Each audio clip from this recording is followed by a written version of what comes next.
우리 지역의 시사 이슈를 쉽게 풀어 이야기하는 시간 시사토크, 아나운서 김문정입니다. 본격적인 무더위가 시작되면서 올여름은 또 얼마나 길고 무더울지 걱정되는 분들 많으시죠? 기상 관측사상 가장 더웠던 해는 2018년이었는데 이번 여름 역시 그에 못지않은 더위가 이어질 것이란 전망이 나옵니다. 점점 뜨거워지는 지구, 인류 전체가 해결해야 할 가장 시급한 과제 중 하나가 아닐까 싶은데요. 오늘 시사토크에서는 기후변화의 원인과 과제에 대한 이야기 나눠봅니다. 이에 앞서 한 건축사무소의 잘못된 설계에 허가를 내줬던 전주시가 뒤늦게 건물이 불법임을 통보하면서 준공 승인을 내주지 않아 결국 법적 다툼으로 이어졌다는데요. 이 문제 최영호 변호사와 함께 살펴봅니다. 안녕하세요. 예, 안녕하세요. 네. 사건을 이야기로만 들어서는 굉장히 복잡해 보입니다. 이 전주시와 건설 사무소 또 건물에 입주한 기업체 이렇게 세 주체의 이해관계가 서로 얽혀 있잖아요. 예.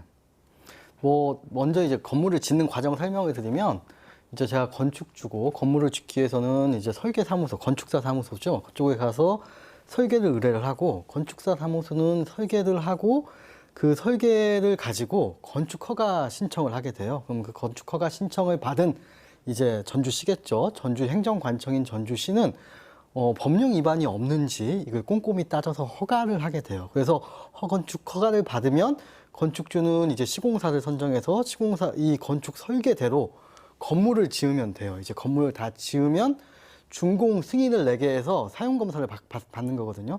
사용검사까지 완료가 되면 이제 그 건물에 들어가서 할 수가 있는 거예요. 네. 근데 지금 이 사건은 건축 허가대로 건물을 지었는데 이제 나중에 건축 허가 위반 사항이 있다고 사용 승인이 안 나오고 있는 사건입니다. 한번 내용을 보시면 될 것 같아요. 네, 보다 자세한 상황 뉴스 보도를 통해 살펴보시죠. 한 중소기업이 지난 2018년 전주시 팔복동에 땅을 구입해 새로 지은 5층짜리 건물입니다. 구입한 땅은 시가지 경관지구에 해당됩니다. 따라서 건물을 지을 땐 반드시 건축 한계선에서 2m 이상의 거리를 둬야 합니다. 그런데 건축사무소는 50cm만 떨어진 상태로 설계도를 만든 뒤 전주시에 건축 허가를 요청했습니다. 전주시는 잘못된 설계를 제대로 검토도 하지 않은 채 건축 허가를 내줬습니다. 이후 잘못된 설계대로 건물이 완공됐습니다. 전주시는 준공 승인 단계 때 뒤늦게 잘못된 설계에 따른 불법 건축임을 파악하고 기업에 이를 통보했습니다. 황당했죠. 저희로서는 아니 건축 허가도 제대로 받았고 현재 그 건축 허가대로 중간에 이제 약간의 설계 변경도 있었고 그거에 대한 허가도 다 받았고 그래서 최종적으로 다 지어서 건물을 완공을 했는데 전주시는 불법 건축물이라며 준공 승인을 차일피일 미뤘습니다. 기업이 항의하자 전주시와 건축사무소가 대안을 제시했습니다. 건물을 통째로 들어올려 뒤로 이전하는 방식입니다. 전주시의 중재로 서로 합의서까지 썼지만 이후 책임 소재를 놓고 의견이 맞서 합의가 불발됐습니다. 사정이 급해진 업체가 입주를 강행하자 전주시는 불법이라며 경찰에 업체를 고발했습니다. 건축사무소는 설계상 실수가 있더라도 허가권자인 전주시가 바로잡아야 한다며 책임을 전주시에게 떠넘겼습니다. 전주시는 업무가 많아 제대로 설계도를 살펴보기 어렵다고 주장합니다. 건축 한계선에 대한 그런 표시도 없고 당당히 하루에 한 40건 가지고 있는 그 한 건을 볼 수 있는 시간은 10분, 15분밖에 많이 주어지는 시간이 없어 현실적인 부분에서는. 중소기업은 건축사무소와 전주시만 믿고 건물을 지었는데 모든 피해를 떠안게 됐다며 반발하고 있습니다. 이에 따라 권익위원회에 고충 민원을 제기하고 전주시와 건축사무소를 직무유기 등으로 경찰에 고소했습니다. 또 건축사무소를 상대로 민사소송을 이어가고 있습니다. 네, 제 생각에 어쨌든 아무래도 제일 억울한 곳은 이 기업체가 아닐까 싶은데요. 건축사무소는 설계 자체를 잘못했고 또 전주시는 허가를 내주는 과정에서 문제가 있다는 걸 인지하지 못한 거잖아요. 예. 본인들이 허가 내주면서 바빠서 못 봤다는데 지금 왜 준공 이제 사용 승인해서 사용하려고 하는데 왜 그때는 안 바빠서 확인했는지 사실 그게 좀 이해가 안 되는 부분인데 예. 허가라는 게 사실은 금지된 일을 이제 허락을 해주는 거예요. 사실은 허가라는 거는 못하게 하고 특별히 이제 가능하게끔 하는 거기 때문에 굉장히 그 행정관청의 그 권한이 큰 거죠. 그래서 건축 허가대로 건물을 지었다고 한다면 나중에 강고 법령이 위반이 있다 하더라도 크게 문제를 삼을 수 있을지 좀 의문인 상황이에요, 사실은요. 네. 건축사무소는 우리가 설계를 잘못했어도 시가 바로잡아야 한다 이런 입장이고 또 전주시는 업무가 많아서 이 설계도를 제대로 살펴보기 힘드니까 기본적으로 전문가인 업체가 설계 잘 해야 한다 이런 입장으로 받아들여지는데 변호사님께서는 좀 전에 말씀하신 내용들로 충분히 유추는 해볼 수 있겠습니다만 어느 쪽 과실이 더 크다고 보시는지요? 그러면 허가 권한이라는 것 자체가 설계사무소에서 있는 것처럼 지금 얘기를 하는 거죠. 전주시 말대로 따르면은. 설계사무소는 사실은 법령에 위반된 어떠한 건축 설계를 할 수도 있는 거고 이런 것들에 대해서 허가사항 위반인지 아닌지를 따져서 최종적으로 건축 허가가 나오는 건 전주시의 모든 어떠한 책임이 있는 거죠. 그 예. 허가가 나갔다는 것 자체가 문제가 없다라는 증명이거든요. 네. 법적으로 문제가 참 복잡하게 얽혀 있습니다. 전주시는 입주한 기업을 고발을 했고 기업은 시와 건축사무소를 고소함과 동시에 이와 별개로 건축사무소와의 민사소송 또한 진행되고 있는 상황인데요. 건물을 들어올려서 뒤로 이전하는 방식으로 어찌 보면 원활하게 합의가 되려던 게 가장 좋은 방안이었을까요?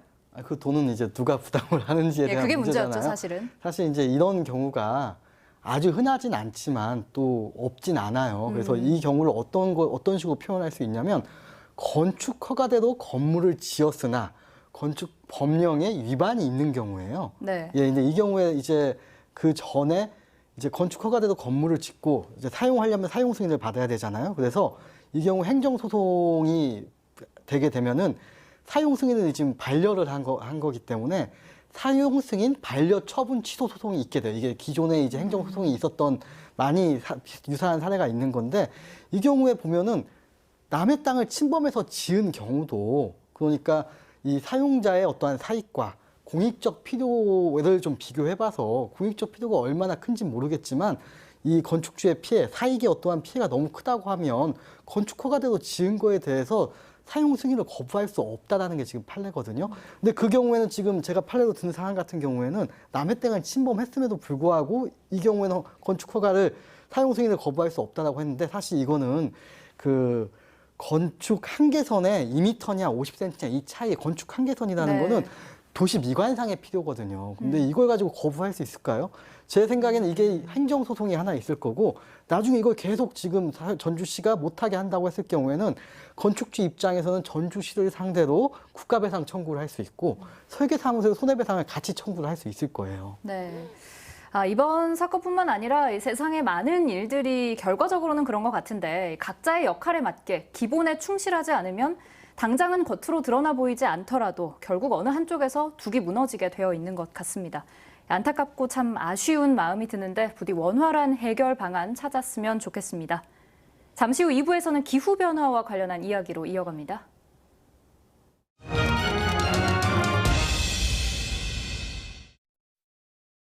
네, 전 인류의 시급한 과제인 기후변화. 2부에서는 그 원인과 과제를 주제로 이야기 나눠봅니다. 이정현 전북환경운동연합 선임활동가 그리고 전주기상지청 함태진 기후서비스과장 두 분 함께합니다. 어서 오세요. 안녕하십니까. 네. 이번 주 너무 더웠지 않습니까? 이 세 분은 어떻게 이 계절 나고 계신지 모르겠는데 올해는 또 얼마나 길고 뜨거운 여름을 보내야 할지 걱정부터 앞섭니다. 특히나 요즘은 실내외에서 마스크 착용이 좀 필수인 만큼 여름 나기가 더 힘이 드는데요. 과장님, 전주기상지청에서는 올여름 더위 어떻게 전망하고 있나요? 네, 현재 전라북도 13개 시군에 그 폭염특보가 발효되어 있습니다. 그리고 지난 12일에는 전주에 그 열대야가 발생하기도 하였습니다. 네. 기상청에서는 오늘 21일 전후로 해서 장마가 종료될 걸로 보고 있습니다. 따라서 장마 종료 이후에는 낮에는 폭염과 밤에는 열대야가 나타나는 무더운 날씨가 되고 소나기가 오는 날이 많겠습니다. 그리고 말씀하신 대로 기후변화 등의 요인으로 강한 태풍과 집중호우의 영향을 많이 받을 것으로 이렇게 예상을 하고 있습니다. 네, 우리나라의 특징이 사실 사계절이 뚜렷하다는 건데 이게 어느 순간 따뜻하다가 갑자기 더워지고 혹은 선선하다가 갑자기 추워지는 마치 여름과 겨울만 있는 듯한 그런 기후들이 종종 나타나고 있습니다. 오죽하면 요새는 이 봄, 가을 옷의 대명사인 트렌치 코트 있잖아요. 그거 한번 입으려면 날씨랑 눈치 게임 해야 한다. 이런 얘기까지 나올 정도인데 변호사님도 일상에서 이런 변화들 충분히 체감하고 계시죠? 뭐 이제 우리나라 날씨가 영교차가 심하다고 하잖아요. 더울 땐 무지 덥고 또 추울 땐 아주 춥고 뭐 이러한 날씨인데 이제 제가 기사를 좀 찾아보니까 2003년도에 그런 기사가 있더라고요. 이제 우리나라 봄, 가을이 없어질 것이다. 그래서 또 좀 데이터를 좀 찾아보니까 네. 그냥 봄, 가을이 약간 지금 보니까 봄, 가을이 줄었다기보다는 이제 기온이 올라가서 좀 겨울이 줄었다라고 하더라고요. 근데 아마 기온이 올라가니까 여름에 봄, 가을에 낮 기온이 좀 올라가서 좀 그런 트렌치 코트 입을 기회가 좀 적지 않나 생각이 듭니다. 예. 이런 기후 변화는 이렇게 우리 삶에도 영향을 미치지만 무엇보다도 생태계에 미치는 영향도 굉장히 클 것 같은데 어떤가요, 이정현 사무처장님? 네, 일단 뭐 기후 위기로 인해서 지구촌이 극단적 날씨 때문에 네. 몸살을 앓고 있는 이런 상황인데요. 생태계도 마찬가지입니다. 그러니까 지구의 5번째 대멸종이 있었던 게 6,500만 년 전 공룡의 대멸종이잖아요. 그 시기와 비교를 했을 때 현재 멸종의 속도가 그때보다도 1000배에서 10,000배가량 굉장히 빠른 속도로 진행이 되고 있고 뭐 매일 한 10여 종 정도가 멸종이 되고 있다라고 하는데요. 이렇게 지구의 온도가 상승하는 것을 막지 못하는 날. 그래서 2100년에 뭐 한 4.7도까지 올라가게 되면 약 50년 이내에 그러니까 30에서 50% 정도의 생물체들이 다 멸종을 할 거다 이렇게 보고 있습니다. 뭐 최근에 뭐 캘리포니아 산불 그리고 지난해에는 호주의 산불들 이런 게 네. 많이 일어났었잖아요. 이것도 이제 다 기후 변화에서 원인을 지금 찾고 있는데 기후 변화로 인해서 호주의 코알라가 한 7만 5천 마리 정도 되는데 약 3만 3천 마리 정도가 불에 타 죽었을 거다 이렇게 보고 있고요.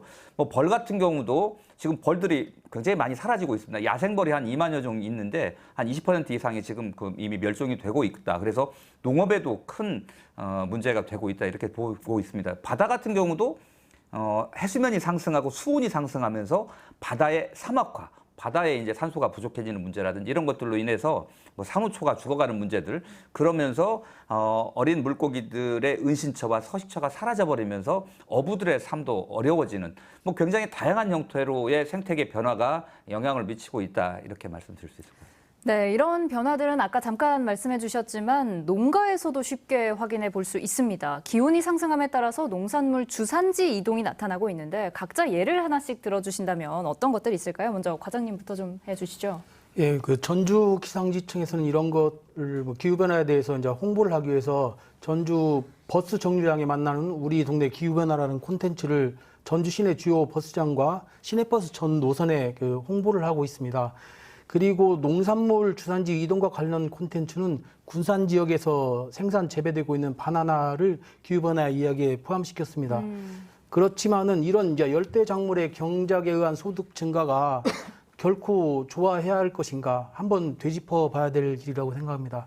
기온이 높아지면은 북극에 있는 영구 동토층이 녹게 됩니다. 그렇게 되면 그 안에 갇혀있던 이산화탄소가 발생이 되고 그리고 또 잠들어 있던 바이러스들이 깨어나게 됩니다. 그래서 한 연구 결과에 의하면은 2080년까지는 인류의 90%가 질병에 노출될 것이다라는 그런 연구 결과도 나와 있습니다. 네, 변호사님 혹시 생각나는 예들 좀 있으신가요? 사과 복숭아? 이제 사과가 저희 어렸을 때만 해도 뭐 이쪽이나 대구 뭐 이런 데가 예. 주산지라고 했는데 지금 경기 북부나 강원도라고 하고 뭐 한라봉도 지금 김제에서 재배하고 있다고 들어보니까 아 이게 좀 진짜 체감이 이런 식으로 되는구나라는 생각이 좀 듭니다. 그러니까 예를 들면 지리교과서나 농업교과서가 자주 바뀔 수밖에 없는 예. 작물의 분포지도가 다 달라지잖아요. 그래서 이제 뭐 흔히 열대 작물도 이제 신토부리 과일로 봐야 되는 거 아니냐 네. 이렇게 얘기를 하고 있습니다. 그래서 실제 거의 우리나라가 아까 아열대 기후로 많이 바뀌고 있으면서 그러니까 열대성 작물들이 지난 10년 전과 비교해 봤을 때 5배 이상 늘었다라는 통계가 있고요. 아까 사과로 유명한 곳이 장수잖아요. 고냉지에서 잘 자라는 시원한 곳, 서늘한 곳을 선호하는데 장수 같은 경우 이제 뭐 가보면 뭐 여러 가지 사과, 뭐 여러 가지 행사도 축제도 하고 네. 많이 그렇게 하고 있고 여전히 이제 주 산업이긴 한데 장수가 최근에 농업기술센터에서 이 열대 작물을 온실에서 재배하는 그 시범 사업을 하고 있더라고요. 그러니까 현재 사과의 주산지로 알려진 이런 곳들까지도 아열대 이런 과일들 이게 이제 또 잘 팔리기도 하고 그런 소득이라고 하는 측면. 측면에서도 유리한 부분도 있겠습니다만 그만큼 농업의 환경이 달라지고 있고 변화하고 있다 이렇게 봐야 될 것 같고요. 뭐 우리 지역에 가까이 또 완주에 곶감이 뭐 고종시라고 하는 완주 쪽에 이런 곶감들도 굉장히 유명한데요. 좀 곶감 같은 경우가 이런 건조 과정이라든지 이런 과정들에서 굉장히 어려움을 겪고 있다라고 얘기를 합니다. 그래서 사실 이런 기후 변화에 사실은 위험도 있지만 이런 기후 변화를 빨리 따라가면서 어떤 작물의 변화라든지 이런 부분들에 대한 그러니까 적응이라고 하는 부분들도 굉장히 시급한 과제라고 생각을 합니다. 네, 이런 기후 변화를 기상청에서 꾸준히 관찰을 해온 걸로 알고 있습니다. 그동안 전북의 기후가 어떻게 변해왔고 또 어떤 특징들을 보이는지 좀 설명을 해주신다면요. 네, 기후 변화로 인해서 이상 기상 발생 빈도가 증가했습니다. 특히 전라북도 지역에 최근 3년간 2018년에는 폭염, 그리고 2019년에는 태풍, 2020년에는 여름철 강수량이 1973년 이후 역대 1위를 기록하였습니다. 전라북도 연평균 기온은 지난 40년간 10년마다 0.2도씩 꾸준히 상승하였고 최근 10년간은 그 4배 이상인 1도가 상승하는 경향을 보였습니다. 이러한 영향으로 올 봄에는 개나리, 진달래, 벚나무는 역대 가장 빨리 개화를 하였습니다. 그리고 여름 시작일은 점점 빨라지고 계절의 길이는 길어져서 1년 중 여름이 가장 긴 계절이 되었습니다. 폭염과 열대야 발생 빈도도 1970년대에 비해서 약 2배가 증가하였습니다. 또한 겨울철 한파일수는 감소하였고 겨울 시작일은 늦어지고 계절 길이도 짧아지는 경향을 보이고 있습니다. 네. 그런데요, 이게 비단 우리 지역 그리고 우리나라만의 문제가 아닙니다. 세계 경제 포럼인 다보스 포럼에서 가장 심각한 국제적 위험 요인으로 매년 상위에 오르는 문제가 바로 이 기후 변화더라고요. 그만큼 전 세계적으로 심각한 징후와 문제들이 나타나고 있고 이를 방치할 경우에 우리의 삶을 위협할 수 있다. 이런 의미로 받아들여야 맞는 거겠죠, 사무처장님? 예, 그렇습니다. 우리가 이제 많이 알려져 있잖아요. 가라앉는 섬나라, 남태평양에 있는 투발루, 인도양에 있는 몰디브는 이제 탄소 중립을 벌써 선언을 해버렸거든요. 우리는 온실가스 하나도 안 내놓겠다. 그 다음에 키리바시 이런 이제 섬나라들, 특히 산호초 섬, 그러니까 예를 들면 해발 고도가 거의 다 두 자릿수 이내인 이런 아주 나지만 이 산호초 섬들인데요. 이런 지역들이 이제 해수면 상승으로 인해 가지고 예를 들면 이미 일부 섬들은 가라앉는 경우에서 이제 기후 난민들이 대거 발생을 하고 있는 뭐 이런 상황들입니다. 그래서 어쨌든 이 기후 온실가스를 별로 배출하지 않은 가난한 나라의 섬나라, 자연과 함께 그냥 살아왔던 사람들이 피해를 보고 있는 우리 아프리카 원주민들이 가장 큰 또 피해자잖아요. 이런 기후 불평등의 문제가 하나 뭐 제기되고 있는 부분들도 있고요. 그다음에 이제 기후 위기로 인해서 생태계가 아까 변한다고 했잖아요. 뭐 멸종한다고 하는 종도 있습니다만 메뚜기처럼 창궐하는 경우들이 있거든요. 그래서 그 지역의 농작물들이 초토화가 되는 이런 경우들도 많이 있다 보니까 사실은 기후 위기가 식량 위기로까지 이어지고 있다라고 하는 측면들이 있습니다. 아까 뭐 벌 얘기도 잠깐 해드렸는데 그러다 보니까 이제 역시 또 사회적 약자라든지 가난한 나라의 사람들이 더 고통을 받아야 되는 이런 기후 불평등의 문제가 굉장히 심각하다. 그러니까 지구를 100명의 인구로 놓고 보면 그 최상위 한 사람이 탄소 배출량이 한 15% 정도를 배출한다라고 얘기를 하거든요. 근데 배출하는 사람들은 크게 책임을 지지 않고 온실가스를 거의 내뿜지 않고 자연과 동화돼서 함께 살아가고 있는 이런 사람들에게 이런 피해들이 누적된다라는 거. 뭐 우리 지역에서도 보면 폭염에 가장 고통받는 분들은 이 뜨거운 뙤약 배달에서 밭일하고 계시는 우리 어르신들, 그다음에 공사 현장에서 일하시는 이런 노동자들한테 피해를 볼 수밖에 없는 거잖아요. 이게 이제 국제 어떤 정치 구조라든지 국제 구조에서도 똑같이 적용이 되고 있기 때문에 가난한 나라 분들이 계속 하는 얘기가 선진국들이 기후변화 문제에 대해서는 책임지고 역할을 해야 되는 거 아니냐 이렇게 강력하게 요구를 하고 있습니다. 그러니까 여기에도 어쨌거나 힘의 논리가 좀 작용하는 부분에 있어서 좀 안타까움이 든다 이런 마음이 있는데요. 그렇다면 대체 이 기후변화의 원인이 무엇인지를 먼저 살펴볼 필요가 있을 것 같습니다. 지구를 점점 더워지게 하는 주범, 사실 우리가 어릴 때부터 많이 배우고 들었지 않습니까? 변호사님 어떤 게 가장 먼저 떠오르세요? 이제 뭐 지구 온난화, 그리고 이제 온실 효과, 그다음에 이제 온실 가스까지 넘어가죠. 네. 여기까지 알고 사실 과학적인 건 잘 모르겠습니다. 예. 네, 저도 온실가스가 가장 먼저 생각이 나는데 이 온실가스가 정확히 뭐고 이게 어떤 방식으로 지구를 점점 더워지게 하는 건지 이 과학적인 설명은 아무래도 전문가분께 들어야겠죠. 과장님 좀 정리를 해서 말씀해 주신다면요. 네.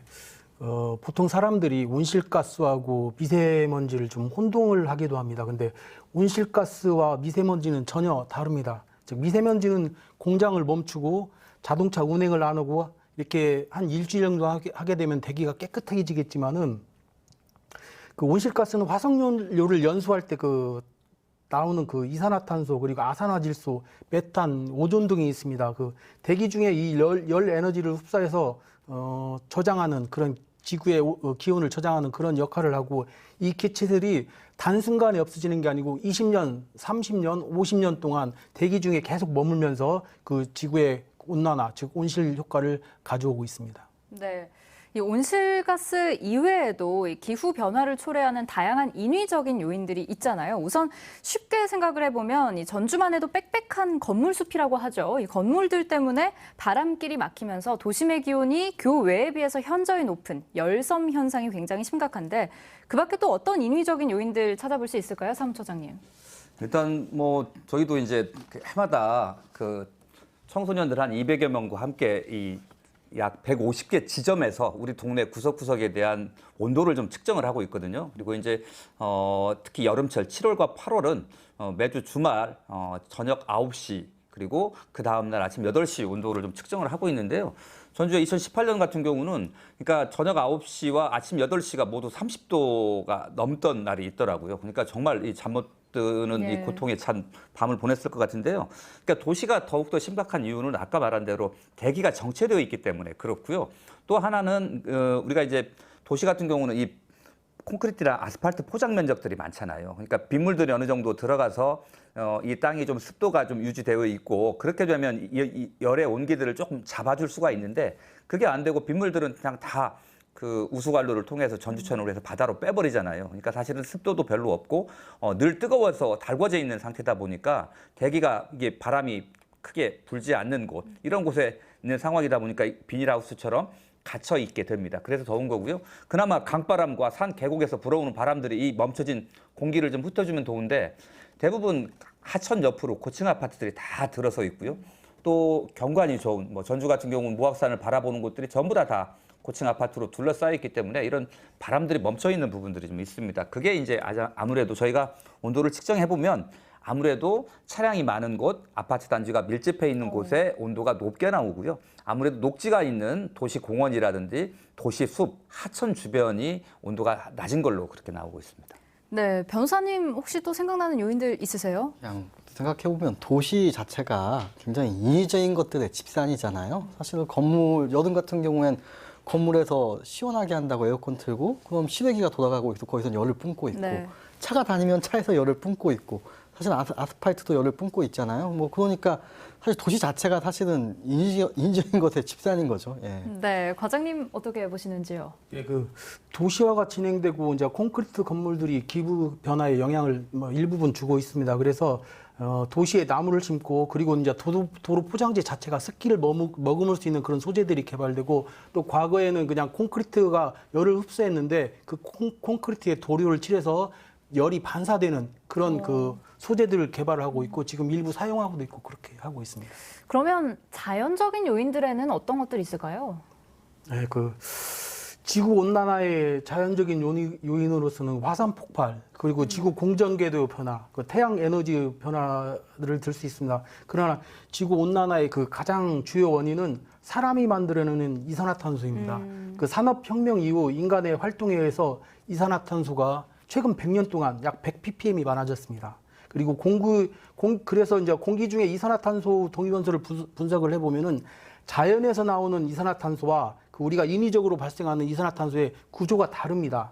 이렇게 이제 갑자기 치솟아 올라가는 이산화탄소 양이 사람에 의해서 만들어지고 있다는 것을 알 수 있고 이는 이제 나사의 기후 과학자들의 97%가 이렇게 동의하고 있는 그런 내용이기도 합니다. 네.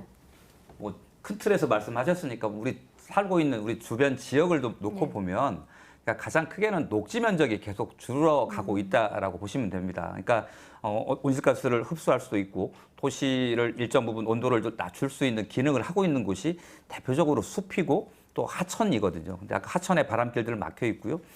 도시공원들은 계속 신규 택지라든지 신시가지 개발 사업들을 통해서 계속 불투수층들이 이렇게 넓어지는 이런 측면입니다. 그래서 가능하면 도시 계획을 할 때 녹지 공간을 어떻게 확보할 것인가, 그리고 빗물을 어떻게 많이 이 도시가 흡수하고 받아들일 것인가, 이런 부분들, 그리고 바람길을 확보할 수 있는 이런 도시 계획들이 충분하게 이런 기후 요인들이 검토가 돼서 반영이 돼서 세워져야 될 거라는 생각이 들고요.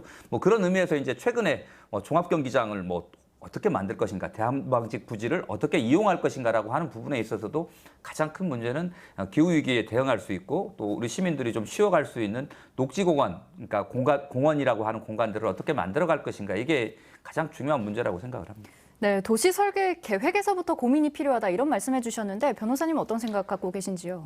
저는 이제 자연적인 것이라고 해서 사실 전 오늘 준비를 하면서 이제 기후 변화 뭐 이런 얘기를 찾아보면 사실 음모론도 상당히 많아요. 이제 이 지구라는 게 사실 생각해 보면 온도가 항상 변하거든요. 그러니까 수백만 년 동안 온도가 항상 변했고 인류가 30만 년 전에 출현을 했는데 한 10,000년 전까지, 지금부터 한 10,000년 전까지는 빙하기였고 지금 이 기온은 한 10,000년 정도 유지를 하고 있는 거죠. 그래서 기후 변화, 사실 지구가 계속 변하는데 지금 과학자들이 과장하는 거 아니냐 이런 음모론도 있거든요. 근데 좀 데이터나 이렇게 쭉 보다 보면은 1900년도 중반 이후에 어떠한 이 기온 변화가 너무 급격하다는 게 문제인 거죠. 그래서 자연적인 것도 사실은 지금 언젠가는 빙하기가 올 수도 있고 기온이 지금보다 올라갈 수도 있어요. 지구의 기온이라는 게 고정된 것이 아니기 때문에. 다만 지금의 어떠한 위기는 인위적으로 너무 빨리 올라가고 있다는 데 좀 있는 것 같아요. 네. 세 분 말씀해 주셨지만 기후변화에 이렇게 다양한 원인들이 있고 또 오랜 세월 동안 지속이 되어 온 문제인 만큼 해결을 위해서도 전 국가의 협조와 어떤 의지들이 좀 필요할 텐데요. 국가마다 다양한 기후변화 협약들을 맺고 있잖아요. 특히 지구 오염을 최소화하는 신재생 에너지 개발에 좀 초점을 많이 두고 있는 것 같습니다. 참 수장님 어떻게 보시는지요? 일단 그 온실가스 배출원이 뭐 가장 많은 게 화석연료고 이 화석연료들이 크게 에너지를 생산하는 데 많이 쓰여지거든요. 가장 크게 석탄 화력발전소, 이거는 온실가스 최대 배출원이기도 하지만 또 미세먼지, 또 대기오염 물질도 굉장히 많이 뿜어냅니다. 그리고 이제 뭐 좀 대기오염 물질은 적긴 하겠습니다만 뭐 LNG 가스 발전, 뭐 실제로는 뭐 석유 같은 경우도 좀 낮은 뭐 벙커시유 같은 경우는 발전을 한다든지 과거에는 이제 이런 겁니다. 그래서 화석연료를 통해서 사실 이제 전기를 에너지를 많이 생산하고 있는 이런 상황인데요. 이 에너지 전환을, 그러니까 이 화석연료로 생산하는 에너지원에 얻는 것이 아니고 온실가스를 배출하지 않는, 그러니까 태양광이라든지 풍력이라든지 뭐 수력이라든지 바이오매스라든지 이런 것들을 자연에서 얻는 에너지로 이 산업 체계를 전환하고 에너지 생산 체계를 전환하지 않으면 도태될 거다라고 하는 그런 위기감들을 많이 가지고 있습니다. 그래서 유럽도 이미 기후 위기에 적응하기 위해서라는 문제도 있긴 하지만 산업 구조 자체를 놓고 보더라도 이미 큰 장치 산업, 또 온실가스를 많이 발생시키는 이런 산업에서 사실 이제 그린 딜이라고 해서 에너지 전환도 하고 에너지 효율도 높이는 이런 산업들, 뭐 예를 들면 뭐 전기자동차라든지 이런 산업을 다 이미 굉장히 발빠르게 재편을 좀 하고 있지 않습니까? 그래서 이런 부분들이 기후 위기에 대응하는 산업 체제 재편으로 그린 딜, 뭐 미국이나 우리나라 같은 경우는 그린 뉴딜 이런 것들을 통해서 에너지 전환의 목표, 그러니까 우리나라는 3020이라고 해서요. 2030년까지 전체 에너지원의 20%를 재생에너지원에서 얻겠다라고 하는 계획을 좀 세웠는데 최근에 파리 협정 이후에 이제 작년에 세계 정상들이 다시 모여가지고 2050년까지 탄소 중립을 하겠다라고 얘기를 했잖아요. 그래서 121개국이 합의를 한 상태고 우리나라도 하겠다라고 했습니다. 그래서 지금 사실은 그러면 2030년 앞으로 10년 안까지 거의 뭐 절반 가까이 줄여야 2050년까지 가는 거잖아요. 뭐 절반까지는 아니지만 20몇 %는 줄여야 되는데 사실 우리나라는 다른 나라들과 다르게 다른 나라들은 이미 화석연료를 정점을 찍고 전기 사용량이라든지 이런 것들이 내려가고 있고 반대로 재생에너지 생산 비율은 계속 올라가고 있는데 우리나라는 전기 사용량이 계속 급증하고 있습니다. 그런 상황에서 실제로 우리가 2050년 탄소 중립이 가능하겠느냐, 그리고 2050년 탄소 중립을 하기 위해서는 현재 뭐 운영하고 있는 그리고 신축 중인 계획하고 있는 모든 석탄 화력 발전소를 가동 중단을 해야 되는 그런 강력한 조치 없이는 우리는 불가능하고 국제사회에서 도태될 수밖에 없을 거다, 이런 우려들을 많이 하고 있습니다. 네, 어쨌든 전 세계적인 흐름은 국가적인 계획에 더해서 기업에게도 좀 이걸 적용시켜서 의무화하는 단계까지 나아가고 있는데 과장님 생각은 어떠신지요? 이제 IPCC 보고서가 있습니다. IPCC라는 것은 기후변화 관련 이제 정부 간 협의체입니다. 그래서 이 보고서를 근거로 해서 18세기 산업혁명 이후 화석연료 사용이 너무 과도하게 되어 있습니다. 그래서 이 탄소 배출을 제로로 하기 위해서 정부 간 협의체를 하고 있고, 그리고 아까 사무처장님이 말씀하신 대로 적극적인 정책을 펴야 되는 이유가 신재생에너지 개발이고, 또 이런 것들을 통해서 그 탄소 배출을 줄여야 되고, 그리고 또 제로로 가야 되는 그런 정책을 펴야 될 것 같습니다. 네, 우리 지역에서도 뭐 완주를 비롯해서 신재생 에너지에 관심을 갖고 이제 좀 더 나아가려는 그런 지자체들이 있는 걸로 알고 있는데, 변호사님 생각도 좀 들어보고 싶습니다. 이 신재생 에너지 개발과 관련해서. 우리 지역 같은 경우에 이제 신재생 에너지 사실 태만금 태양광이 대표적인 예잖아요. 사실 우리 지역이 원자력과 좀 연관이 있어요. 예전에 부안 핵폐기장 이후로 사실 우리 사회 시민단체나 이런 분들이 에너지 생산에 있어서 우리가 좀 자립해서 해보자 해서 완주나 부안이나 이런 쪽에 사실 좀 일찍 한 15년 전부터 태양광 이런 준비를 많이 좀 해왔었는데, 사실 그거는 이렇게 시민단체나 풀뿌리로 하기에는 이 많은 에너지를 생산하기 좀 부족한 거죠. 네. 좀 어느 정도 자립을 위해서 노력을 하고 있다는 좀 성의 표시 정도였던 거죠. 네. 네. 아까 사무처장님께서도 잠깐 얘기를 해주셨지만 이 문제에 있어서 우리나라가 결코 자유롭지 않은 것 같습니다. 우리나라 이산화탄소 배출량이 세계 7위, 또 이산화탄소를 포함한 온실가스 배출량은 11위에 속한다고 합니다. 이제 우리나라도 선진국 반열에 올라섰는데 국가의 위상이나 규모에 비해서 너무 아직도 많은 양이 배출되고 있지 않나, 이런 생각 드는데 어떻게 보시는지요? 예, 맞습니다. 우리나라 최근에 이제 선진국 예. 반열에 들어섰고요. 또 G7에 속하는 걸 굉장히 선호를 하고 있는데, 이미 아까 말씀하신 대로 온실가스 배출량으로만 놓고 보면 우리는 이미 G7이다라고 보면 될 것 같고요. 한 61개 선진국에 대한 이 온실가스 배출량이라든지 그다음에 그 탄소 중립이나 기후에 대한 역할들을 놓고 평가를 해본 거에 의하면 우리나라가 58위예요. 거의 꼴찌 수준입니다. 어쨌든 에너지 소비량도 굉장히 많고요. 전기 사용량이 여전히 가파른 상승 곡선을 그었던 게 우리나라거든요. 그래서 그런 측면에서 국제사회에서의 좀 책임성, 이 부분들이 굉장히 크고 또 그런 부분들도 굉장히 많이 좀 요구받고 있습니다. 근데 앞서도 잠깐 말씀드렸지만 우리가 2030년 그리고 2050년까지 탄소 중립을 이뤄내기 위해서는 굉장히 좀 해야 될 일들이 굉장히 시급한 일들이 많은 건데, 지금 속도나 추세로 과연 탄소 중립을 이뤄낼 수 있을 것인가라는 측면에서는 굉장히 좀 의문이다라는 거 보고 있습니다.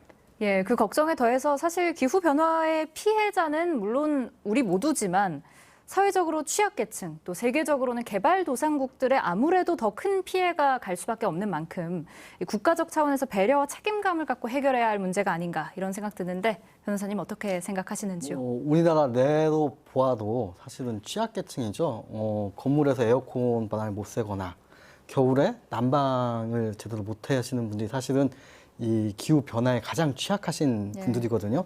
사실 우리나라에서도 사실 소외계층이나 취약계층이 가장 큰 피해고, 전 세계적으로 봐서도 기후 변화에 가장 취약한 거는 저개발 국가예요. 사실 지금 잘 살고 있는 나라들은 뭐 기온이 10도 올라도 사실 에어컨을 더 틀면 되고, 기온이 10도 내려가도 사실 난방기구를 더 틀면 돼요.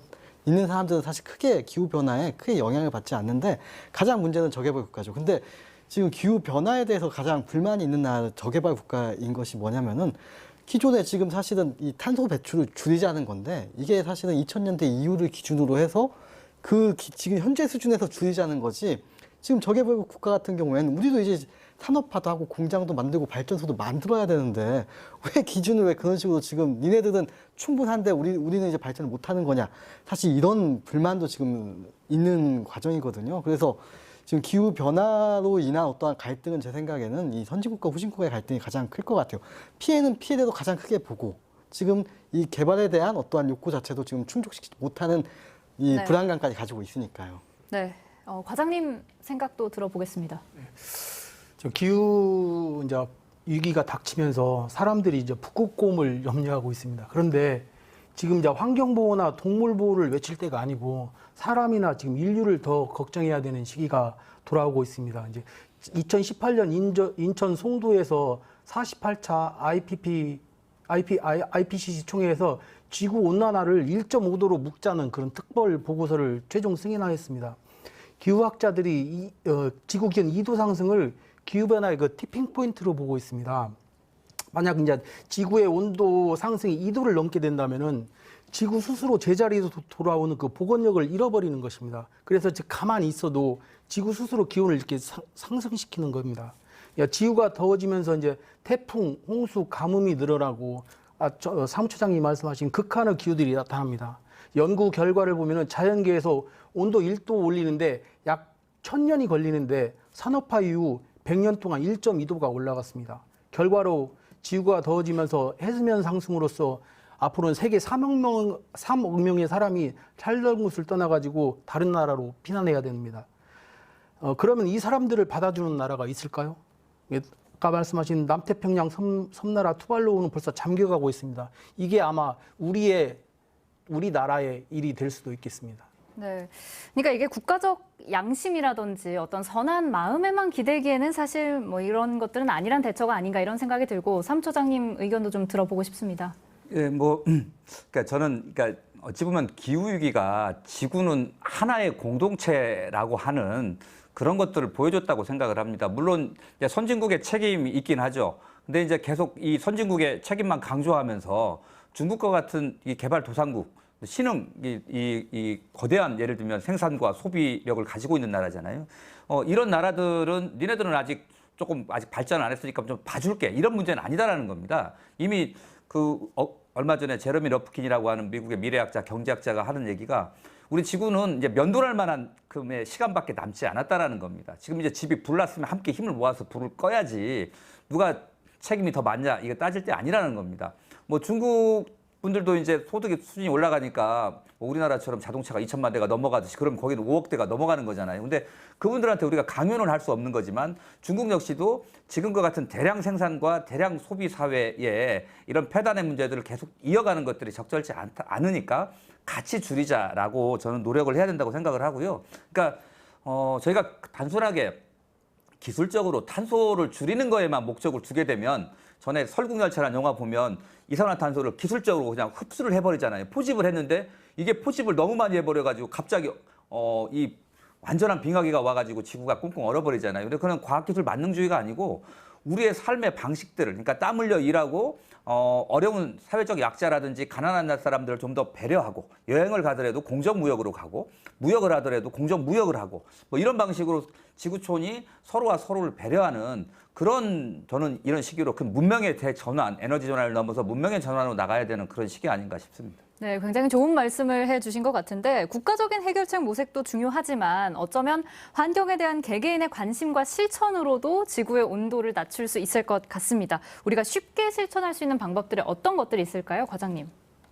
네, 앵커님은 소고기 1kg 생산하는데 물이 얼마가 들어가는 걸로 알고 있습니까?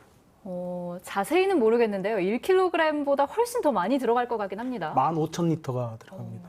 15,000리터가 들어가기 때문에 매우 많은 양의 그래서 네. 저희가 우리 식생활이 쌀밥을 먹는 데는 쌀밥 한 공기에는 115g의 이산화탄소가 필요하고 이산화탄소가 발생합니다. 그래서 육식보다는 채식을 많이 채식을 많이 권장하고 있습니다. 그래서 최근에 비건들이 많이 나타나고 있고 그런 육식을 자제하고 우리가 일상에서 통용하는 종이 문서보다는 온라인 문서를 사용해야 되고 그리고 재생 에너지를 많이 사용해야 될 것 같습니다. 그리고 선진국과 우리나라에서는 또 월요일 날 고기를 먹지 말자. 그리고 또 다른 선진국에서는 학생들 급식을 일주일에 2번은 선택할 수 있게 채소를 선택할 수 있게 그런 하는 나라들도 많이 생겨나고 그러니까 있습니다. 채식주의자인 학생들도 배려를 좀 해야 한다 그렇습니다. 이런 말씀이신 거죠.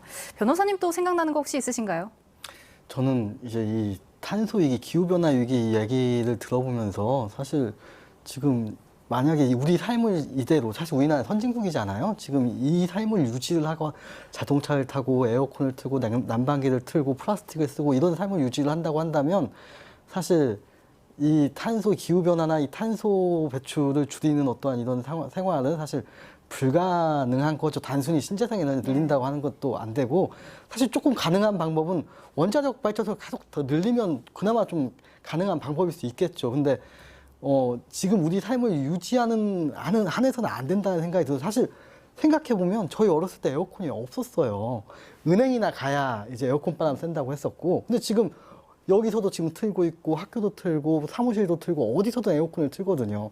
그리고 플라스틱도 생각해 보면, 우리 어렸을 때는 짜장면 한 그릇 시켜도 배달 다 가져갔거든요. 근데 이게 너무 싸진 거잖아요. 사실 우리나라 전기값도 싸고 플라스틱 값도 싸다 보니까 이 삶을 이 편안하고 안락한 삶을 유지를 할 수 있는 거죠. 이 편안하고 안락한 삶이라는 게 사실은 탄소와 온실효과를 불러일으키는 거고, 그럼 사실 지금 우리가 이 삶, 이렇게 쾌적하고 안락하고 이 편안한 삶을 유지하는 방법을 계속 유지할 것인가, 아니면 이걸 좀 다른 방법으로 바꿀 것인가에 사실 선택을 해야 되는 건데, 이걸 과연 이제 좀 할 수 있을지 좀 의문이기도 싶긴 해요. 예. 네, 그러니까 당장의 편리함이 어떤 결과를 가져올지를 좀 고민을 깊게 해봐야 되는 시점이다, 이런 생각이 드는데, 사무처장님은 일선에서도 또 이렇게 활동을 하고 계시는 만큼 좀 더 구체적인 어떤 방안들 갖고 계실 것 같거든요. 우리 시청자분들 다 알고 계실 거라 생각하고 있고요. 특히 최근에 이제 청소년들이나 우리 시민들하고 좀 이야기를 많이 해보면 가장 실천할 수 있는 분야를 이제 쓰레기 문제, 특히 이제 플라스틱 쓰레기 문제, 일회용품의 문제들을 많이 제안을 좀 하고 계십니다. 그리고 최근에는 어쨌든 그 코로나19 이후에 배달 음식들이 많이 늘어났잖아요. 근데 그때마다 음식을 받을 때마다 너무 불편하시다는 거예요. 내가 그냥 쓰레기 더미를 샀구나, 그렇게 얘기를 하고 있는데, 그러니까 저는 이것들이 일정 부분 자원순환이라고 되니까 그 분리배출을 하긴 합니다만, 이게 가장 좋은 거는 재사용할 수 있는 원료로 쓰여지는 게 제일 좋고요. 그 외에는 이제 다른 형태, 변형된 형태로의 원료로 자원순환이 되긴 하는데, 재사용을 할 수 있는, 예를 들면 페트병도 깨끗하게 씻어서 잘하면 원단의 원사도 되긴 하지만 다시 페트병을 만드는 게 에너지를 가장 줄이는 거거든요. 그렇게 하려면 뚜껑도 빼고 안에 있는 내용물 다 씻어서 버려주시면 제일 좋습니다. 그리고 그렇게 재사용 자체는 어렵긴 합니다만, 음식물 그 쓰레기 같은 경우, 이게 일회용기, 그것도 좀 씻어가지고 좀 내주시고요. 특히 우유팩 같은 경우는, 펄프 같은 경우는 바로 화장지 원료로 쓰기가 굉장히 좋거든요. 이런 거는 좀 찢어가지고 그 세척을 해서 따로 모으는 것으로 해야 되는데, 그렇게 찢어가지고 말려가지고 가더라도 그냥 놓을 데가 없는 거예요. 그래서 일반 폐지에다 넣게 되면 일반 폐지는 이게 성질이 다르기 때문에 좀 안 되거든요. 그래서 그런 일상에서의 조금씩 변화하는 노력들만 조금 해주고, 또 이것들을 좀 제도화해서 우유팩이라든지 펄프는 따로 모아주고, 이런 거 정도만 행정에서 좀 해주더라도 금방 또 변할 수 있을 것 같습니다. 네. 이렇듯 지구의 위기에 관심을 갖고 누구나 실천할 수 있는 방안을 쉽게 알려주고자 전주방송에서 제작하는 프로그램이 있는데요. 바로 꾼따라는 캐릭터를 주인공으로 하는 내 지구를 살려라입니다. 이정현 사무처장님께서 이 꾼따가 탄생하는 과정에서부터 좀 많은 조언을 해주셨고, 또 실제로 프로그램에 출연해서 이 슈퍼 울트라 액션 히어로죠. 꾼따도 얼마 전에 만나고 오셨다면서요. 예. 제가 꾼따의 앱이다 이렇게 얘기할 정도로 처음 스토리를 함께 만들기 하는 과정, 그리고 이제 보통 그 파일럿 프로그램이라고 하잖아요. 그러니까 견습이라든지 미리 만들어보는 프로그램에 함께 참여해가지고 제가 꾼따 우주선도 타보고 그랬는데요. 이 환경의 위험을 때문에 그 자기 별에서 부득이하게 떠나올 수밖에 없었기 때문에 환경의식이 굉장히, 환경 감수성이 높습니다. 그래서 환경에 대한 이해들을 높이고 캠페인 하는데 꾼따가 앞장서주면 사람들의 마음을 쉽게 또 열어내고 변화를 시켜내지 않을까, 그렇게 생각합니다. 네, 누구나 쉽게 알 수 있도록 지구가 처한 환경적인 문제들을 알리고 또 실천 가능한 방법들을 제안하는 것. 이게 언론에서 지속적인 관심을 보이는 것은 물론이고 관계기관 그리고 교육계의 역할도 중요할 것 같은데, 과장님 어떻게 보시는지요? 네, 지금 현재 연구 결과에 의해서 과학자들은 지금 현재 지구가 우리가 생각한 것보다 더 빠르게 기후변화가 훨씬 더 가속되어 가고 있다고 하고 있습니다. 그래서 과학자들은 이제 용어를 바꿔야 된다고 말을 하고 있습니다. 기후변화가 아니고 기후위기라고 말하고 있습니다. 지금 인류 문명을 담보로 한 그 비상사태에 직면해 있다고 경고하고 있고, 사람들은 이제 지구온난화가 얼마나 무서운 일인지 느끼지 못하는 것 같습니다. 이제 우리가 이러한 위험성을 인지하고 국민들과 후대에게 알려주는 게 바로 우리의 임무이고 목표라고 생각합니다. 네, 사무처장님도 한 말씀 해주시죠. 예, 저는 그러니까 특히 이제 예술, 문화의 힘이 정말 강하다고 생각을 합니다. 저희가 뭐 한 2시간 열심히 그 교육하고 강의하고 이런 것들보다는 어떤 예술 작품을 통해서 메시지를 전달하고 그것들이 감화가 되고 감동을 받아서 그때 더 생각이 더 깊어지는 것 같고 뭔가를 해야 되겠다라고 생각하시는 것 같습니다. 최근에 꿈따랑 다녀온 그 크리스 주던의 그 바다 쓰레기를 먹고 죽어가는 알바트로스 사진을 보면서 사람들이 많이 그런 이야기를 해주시더라고요. 그래서 저는 문화와 예술을 통한 환경 인식의 확대, 환경 교육의 활성화 이런 부분들이 지역의 문화 예술인들하고 좀 함께 해줬으면 좋을 것 같고요. 뭐 가장 크게는 또 지역 언론들이 저는 이게 긍정의 바이러스, 환경 문제들을 메신저 역할들을 좀 많이 해주셨으면 좋겠다 이런 생각합니다. 네, 꾼따 캐릭터를 잘 지켜나가야 할 것 같은데요. 변호사님도 마지막으로 한 말씀 해주시죠. 우리는 사실 너무나 이제 편안한 삶을 살고 있잖아요. 안락한 삶을 살고 있고, 뭐 자동차, 에어컨, 난방, 뭐 플라스틱. 사실 저희 어렸을 때는 사실 플라스틱 하나도 이게 다 다시 재사용하는 거였지 한 번 쓰고 버리는 거라고 생각을 안 했었는데 이게 너무 싸지고 뭐 너무 흔해진 거죠. 근데 이런 우리 지금 내 삶의 어떤 안락과 평안이 사실 다 탄소 덩어리예요. 탄소 덩어리고 온실가스를 다 배출하는 거고. 그래서 근본적인 건 사실은 내 삶을 좀 불편하게 해도 이걸 견딜 수 있고 전체적으로 이걸 어떻게 좀 강제를 할 정도로 좀 멈춰야 되지 않냐 이걸 고민을 해야 되는데 사실 개인에게 책임을 돌릴 수는 없는 거고 이걸 어떻게 지금 다 같이 할 수 있는지 한번 고민을 해야 될 시점이라고 생각합니다. 네, 오늘은 기후 변화, 기후 위기에 대한 이야기 나눠봤습니다. 기후 변화로 인한 삶의 변화는 크든 작든 누구나 체감할 만큼 뚜렷하게 나타나고 있습니다. 생각보다 심각한 이 문제는 후손들이 아닌 지금을 사는 우리가 해결해야 할 가장 시급한 과제라는 것 잊지 않았으면 좋겠습니다. JTBC 시사토크 여기서 마칩니다. 함께 해주신 여러분 고맙습니다. 고생하셨습니다.